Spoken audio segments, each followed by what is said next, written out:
Quando a gente fala de suporte básico de vida, a gente está falando diretamente de reanimação cardiopulmonar. Se vocês forem pegar o livro do suporte básico de vida, tem algumas outras situações, como engasgo, né, que é passado também como suporte básico de vida, mas a gente foca muito na parte da reanimação. O que seria RCP? Ressuscitação cardiopulmonar, reanimação cardiopulmonar, tá? As duas formas estão corretas.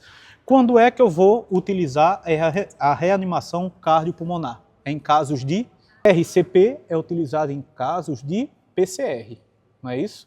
Reanimação cardiopulmonar é utilizada em casos de parada cardiorrespiratória. Eu vou fazer uma pergunta aqui a vocês inicialmente. Ele pode ter uma parada apenas respiratória? Pode? Ele pode ter uma parada apenas cardíaca, sem ser respiratória? Ele pode ter uma parada só respiratória? Pode. A gente vai fazer ventilação de resgate. Acontece muito em caso de afogamento, que a gente vai estar vendo isso aí depois, né, no curso de resgate aquático, no módulo de resgate aquático. A gente vai fazer só a ventilação de resgate. Mas ele não tem como ter uma parada só cardíaca e continuar respirando, não. Parada cardiorrespiratória. Mas eu estou dizendo que ele pode ter uma parada só respiratória. Mas não tem como ele ter uma parada só cardíaca. Tá entendendo? O que pode acontecer? Tem muitos vídeos aí hoje em dia que acabam rolando na internet, que você vê as pessoas lá, logo depois do acidente, a pessoa está em gasping, né, que é o que a gente chama também de respiração agônica. Como é que é isso? A pessoa está lá, vamos supor, ainda dentro do veículo e está naquela situação, a cada 10, 15 segundos ele... Aquilo ali é uma resposta involuntária do corpo, ele não está ventilando, ele não está respirando, não é considerado como respiração, ele está em parada cardiorrespiratória. Essa respiração em gasping, que a gente chama, a cada 10, 5 segundos, esse resfôlego não é considerado, porque não está tendo troca gasosa, tá entendendo? É uma resposta involuntária da musculatura. Eu vou dar um exemplo a vocês. Aquela situação que o pessoal fala assim, fulano ali está dando os últimos suspiros. Ele não está respirando, ele está em parada cardiorrespiratória. Ele, quando respira, quando acontece a troca, é que a gente está falando de ventilação. Isso, completa, né? Aqui ele só está fazendo o resfôlego, é uma respiração agônica. Ele não está tendo troca gasosa, ele não está jogando esse ar oxigenado para os pulmões. Não está chegando, tá entendendo? Por isso que a gente não considera como respiração ou como ventilação, tá bom? Então, a gente sabe aqui também, né, que existem alguns pré-requisitos para a gente iniciar essa compressão e essa ventilação. Vocês lembram que a gente falava de XABCDE na parte de trauma? A gente aqui fala de CABD. Paciente em parada cardiorrespiratória, a gente usa CABD. Então já aconteceu situações de, alguns dias depois da aula, o aluno chegar para mim e falar, professor, eu estava na aula, fui falar isso, meu professor disse que estava errado, que não é CABD, é XABCDE. Eu digo, uma para cada coisa. XABCDE para a parte de trauma, parada cardiorrespiratória, CABD. Onde o C é as compressões, o A é de abertura de vias aéreas, o B é de ventilação, respiração e o D de desfibrilação. Ele dá o passo a passo que a gente vai fazer após identificar a parada cardiorrespiratória. E como é que eu identifico? Vocês lembram quando a gente falou do desmaio, que eu verificava responsividade, respiração e pulso? Da mesma forma. Só que aqui, quando eu verifico responsividade, senhor, o senhor está me escutando? Isso no adulto, ele não me respondeu. Primeiro passo. Olhei para o tórax dele, vi se está tendo expansividade torácica, abri aqui via aérea, verifiquei o pulso carotídeo de 5 a 10 segundos e estou olhando também a parte respiratória, estou vendo também se está tendo expansão torácica. Se não tem nenhum dos dois, minha vítima está em parada cardiorrespiratória. Ele não responde, não respira e não tem pulso. Só quando eu checar esses três, tá, é que eu vou iniciar minhas compressões. E eu falo isso porque a internet está cheia de situações em que a vítima está lá respirando ou está tentando tirar a mão aqui do colega e o colega lá nas compressões. Você está gerando no mínimo uma arritmia, porque você está pegando o coração, bate de uma forma e está forçando ele a bater de outra forma. Quando a gente faz compressões torácicas, eu estou simulando um batimento cardíaco. Eu estou comprimido sobre o externo, esse externo vai comprimir a região aqui do coração e vai fazer como se ele estivesse batendo. Quando eu estou fazendo minha ventilação, eu estou simulando que minha vítima está respirando. Então, por isso que é compressões e ventilações. Inicia pelas compressões, depois abre via aérea, faz as ventilações, né?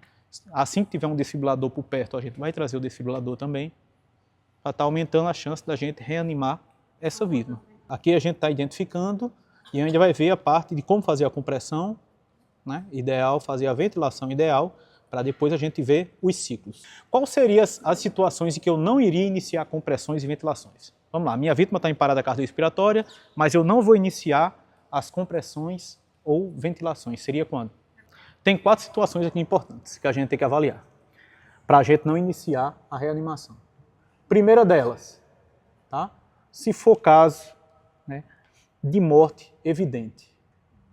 Um caso de morte evidente é um caso que a pessoa foi decapitada, tá? É um caso em que a pessoa não tem chance realmente alguma da gente fazer a reanimação. Não teria sucesso nenhum eu fazer a reanimação naquela vítima.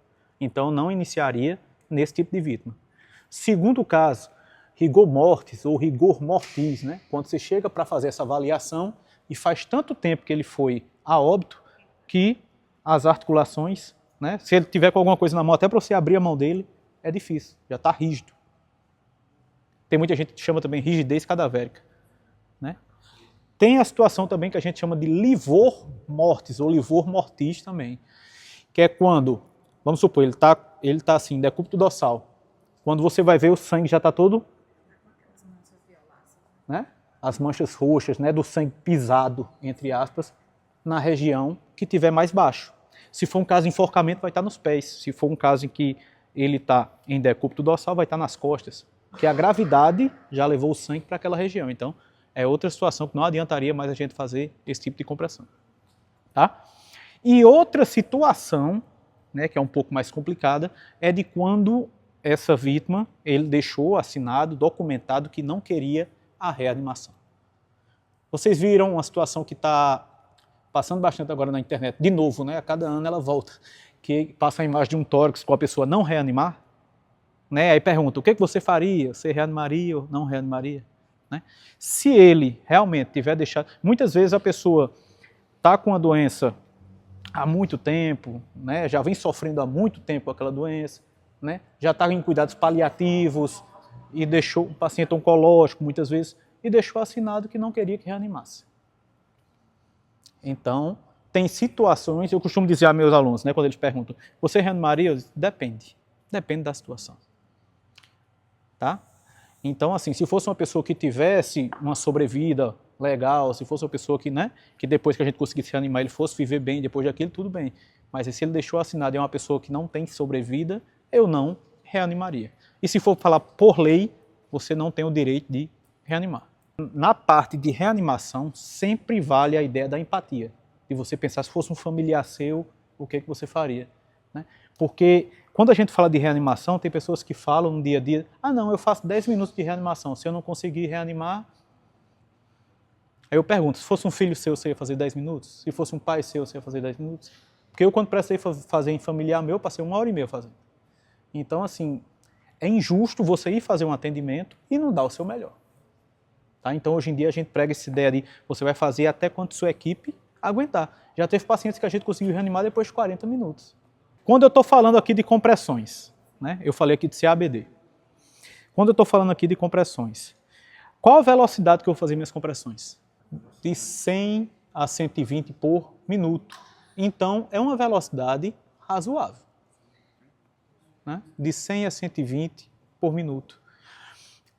Quando a gente vai fazer essa atividade daqui a pouco, eu sempre dou 1 minuto e a pessoa vai lá, vai fazendo e vai contando e a gente vai pegando o ritmo para poder chegar de 100 a 120 por minuto. Né? Porque tem muita literatura que fala da questão de música, mas assim, só quem trabalha na área sabe que no dia a dia não tem música, não. Então é interessante você pegar seu ritmo. Eu não estou dizendo que quem treina com música está errado, não. Estou dizendo que a gente prefere treinar dessa outra forma, porque quando você pega seu ritmo de compressões, é mais interessante. Essa compressão ela vai ser de 100 a 120 por minuto. Tá? E qual a profundidade que eu vou fazer essa compressão no adulto? De 5 a 6 centímetros. Né? Na criança, cerca de 5 e no bebê, cerca de 4. Tá? Então lembra, 4, 5 e de 5 a 6. 5 a 6 centímetros é o que eu tenho que aprofundar no tórax dela para poder chegar a uma profundidade correta. Lembrando também que quando eu faço minha compressão, eu tenho que lembrar de tirar o peso. Lembra que esse coração está funcionando como se fosse um reservatório. Quando eu faço minha compressão, esse reservatório joga o sangue para os órgãos centrais, eu tenho que tirar o peso para ele poder encher de sangue novamente e eu fazer a próxima compressão. Então, quando eu vou posicionar minhas mãos, eu posiciono na região inferior do externo. Tá? Não é acima do apêndice tifoide e nem é muito acima no externo. É nesse osso mais calibroso que a gente tem aqui, que é o osso do externo, na região inferior. Tá? Então, para um adulto, eu vou utilizar as duas mãos. Tá? Repare o ângulo que eu estou fazendo aqui, ó, de 90 graus. Tá? Isso aqui é importante, porque se eu estiver fazendo minha compressão de longe, para chegar na profundidade correta, é muito ruim e a mão escorrega muito. Então, se eu estou aqui, ó, no ângulo de 90 graus, tá? Eu estou usando o peso do meu ombro para poder ajudar a fazer a profundidade correta. Agora eu quero que vocês prestem atenção também na minha mão aqui, ó. Os dedos estão entrelaçados, mas os dedos estão levantados. O que está encostando na região do externo da vítima é a região hipotenada da mão, é o calcanhar da mão. Por que eu falo disso? Porque eu falo que isso é importante. Porque se você mudar um detalhe, colocar os dedos aqui, ó, e fizer forçando com os dedos também, principalmente se for um idoso, quebra as costelas muito facilmente. Will, mas eu estava lá fazendo minha reanimação e quebrou as costelas. Faço o quê? Paro? Não, você vai continuar. Primeiro vida, depois qualidade de vida. Lembra que é uma vítima que ele está em parada cardiorrespiratória. Ele está evoluindo para um óbito. Então nada pode ser pior do que aquela situação que ele está passando, não. Se a gente conseguir reanimar ele, depois a gente vai tratar a questão das costelas quebradas. Mas eu digo uma coisa a vocês, quando vocês levantam um pouquinho aqui os dedos, a gente já vai estar diminuindo muito a chance de quebrar as costelas. E quando a gente fala de reanimação, não tem isso de ser médico, enfermeiro, técnico de enfermagem ou condutor. Todo mundo pode assumir qualquer uma das funções. Então todo mundo tem que saber fazer tudo. Né? Compressões, ventilações. O que fica mais à parte é a parte de intubação, né? Que às vezes é realizado pelo médico. Então, velocidade. Quantos por minuto? 100 a 120. Ângulo de 90 graus. Tá? E a profundidade no adulto é quanto? De 5 a 6 centímetros. Na criança, cerca de 5 e no bebê, cerca de 4 centímetros. 4 no bebê, 5 na criança e de 5 a 6 no adulto. Tá? Então, no adulto, 2 mãos. Na criança, dá para fazer só com uma mão. E no bebê, eu posso utilizar 2 dedos. Se eu estiver sozinho, eu vou estar aqui na lateral. Tá? Se eu estiver acompanhado com um colega que vai estar fazendo a ventilação, eu posso estar na região dos pezinhos aqui dele e abraçar o tórax dele e fazer minhas compressões aqui, utilizando esses outros 2 dedos. Se for com o bebê e ele tiver com o tórax envolvido aqui, né, minhas mãos dão apoio. Tá? Mas se for em qualquer outra situação, superfície rígida e plana. Então, isso para o bebê, para a criança ou para o adulto. Superfície rígida e plana. Se eu fizer em cima de um colchão, vai ter a mesma efetividade? Que eu vou estar fazendo, ele vai estar amortecendo minha compressão, então eu não vou estar chegando na profundidade que eu quero a ponto de gerar débito cardíaco. Se você tiver a máscara Pocket, né, Pocket Mask, é interessante também. Né, e você, enquanto socorrista, você ter uma. Lembrando que um dispositivo que a gente pode ter, a gente tem a máscara de bolso, né, máscara Pocket, que a gente fala. Então, essa máscara Pocket a gente poderia posicionar no rosto da vítima, fazer nossas compressões, depois vir e fazer as ventilações. Lembrando que ela tem essa válvula aqui, que é unidirecional. Tá? Então o ar só vai, ele não volta para você, não volta a secreção para você, então a gente poderia fazer. Outra coisa que é interessante é que a literatura já coloca hoje em dia que, por mais que isso caia numa prova de concurso, né, a gente fala assim, respiração boca a boca é feito? Não, você sempre vai colocar que não. Mas no dia a dia, né, e se você tiver segurança do que está fazendo, você pode realizar sim. Se for um familiar seu, se for algum parente, tá? Você pode realizar. Em casos que vocês fossem precisar realizar, se for no adulto, fechou a narina aqui, ó, hiperestendeu aqui, ó, e faz a ventilação, como se fosse uma máscara, tá bom? Se for criança, você faz boca e nariz. Will, eu não me sinto seguro, eu estou no meu trabalho, a gente não tem máscara pouca, a gente não tem bolsa vulva máscara, para poder fazer isso aí é outra situação, a gente vai dar prioridade às compressões.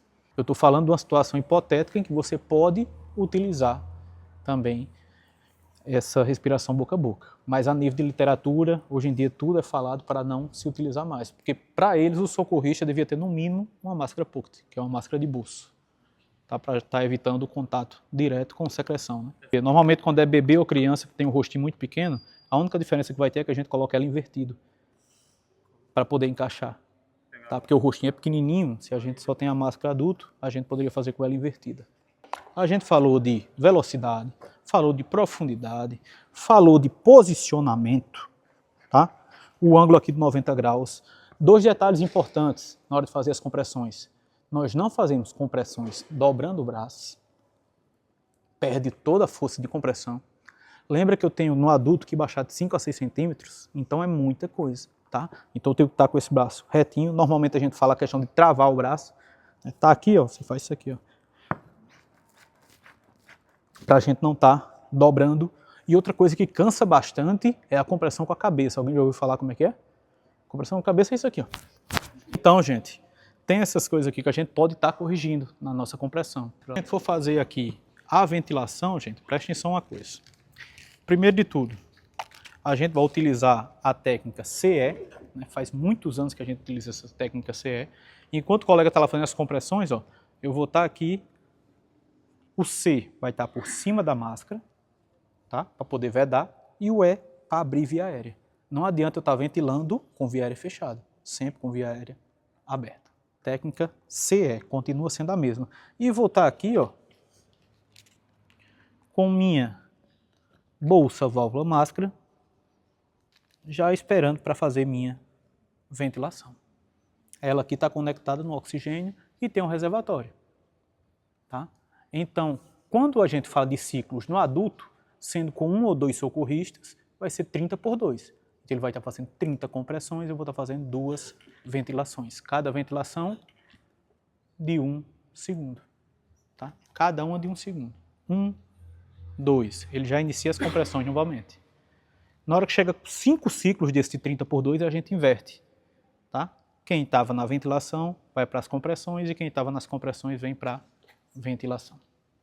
Se for criança ou bebê e tiver 2 socorristas, é 15 por 2. Continua sendo as mesmas 2 ventilações. Tá? Porque a questão aqui é que no adulto, geralmente, a parada cardiorrespiratória acontece de início cardíaco. Já na criança e no bebê, ela acontece de início respiratório, por isso que a gente faz mais ventilações, por isso que fica 15 por 2. Cada ventilação dessa de 1 segundo. Outra coisa aqui que é importante a gente saber é o seguinte, se eu tiver com minha bolsa vulva máscara aqui, ó, do jeito que ela está agora, sem o reservatório, sem estar conectado no oxigênio, eu estou oferecendo quanto de oxigênio à minha vítima? 21 por pressão positiva. Correto? Se da forma que tiver aqui, ó, eu conectar no oxigênio e abrir no máximo aqui que tiver oxigênio, mas não tiver reservatório, eu estou oferecendo quanto de oxigênio à minha vítima? De 40 a 60. Se tiver conectado no oxigênio no máximo e tiver o reservatório, chega até 95, 98%. Tranquilo? Então, detalhes como o reservatório aumenta muito a concentração de oxigênio que a gente está oferecendo para a nossa vítima. Outra coisa, na hora de fazer a movimentação aqui, a gente sempre vai estar fazendo ela em L.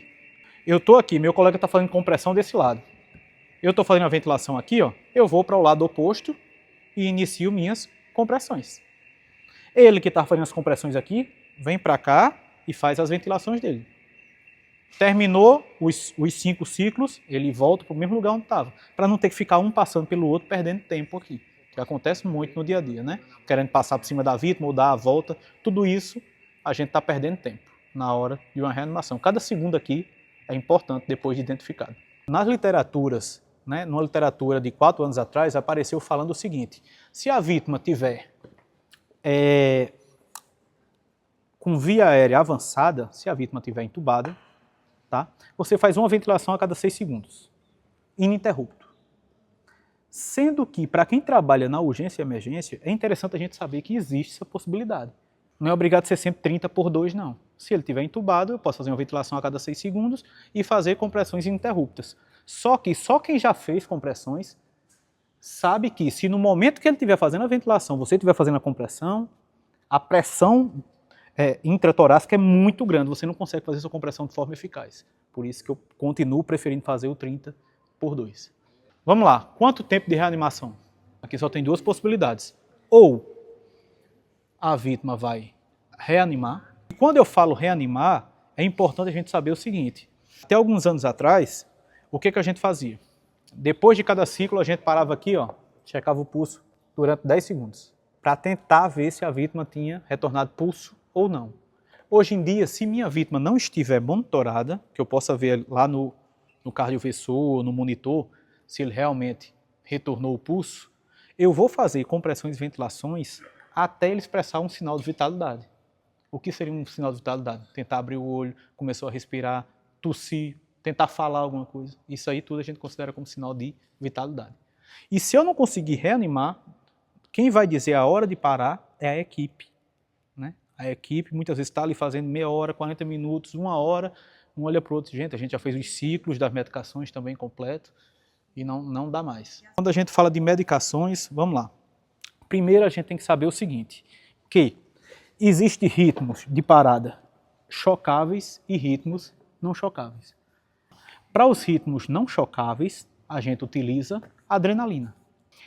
Quando eu falo aqui que a gente utiliza adrenalina, a gente vai utilizar a ampola de adrenalina, né, sem diluição, e faz um flush de 20 ml.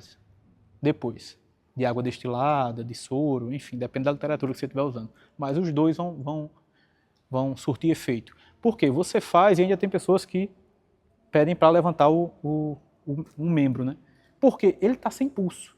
Então, daqui que você faça essa medicação nele e ele chegue no ponto que a gente quer, que é o coração, que é próximo ao coração, a gente tem que fazer esse flush para ele poder chegar mais rápido. Então, tem pessoas que falam, então eu vou diluir. Não, não é diluir. É você fazer um e depois acompanha com o flush e eleva o membro para poder facilitar com que essa medicação chegue. Então, a gente vai iniciar, né, se for ritmo não chocável, só adrenalina. Então, sempre vai ter uma pessoa responsável pela medicação. Então, adrenalina 1 feito. Aí, de 3 a 5 minutos, você pode fazer a segunda. De 3 a 5 minutos, você pode fazer a terceira. Tá? Se o ritmo for chocável, a gente pode utilizar também amiodarona e lidocaína, que são antiarrítmicos.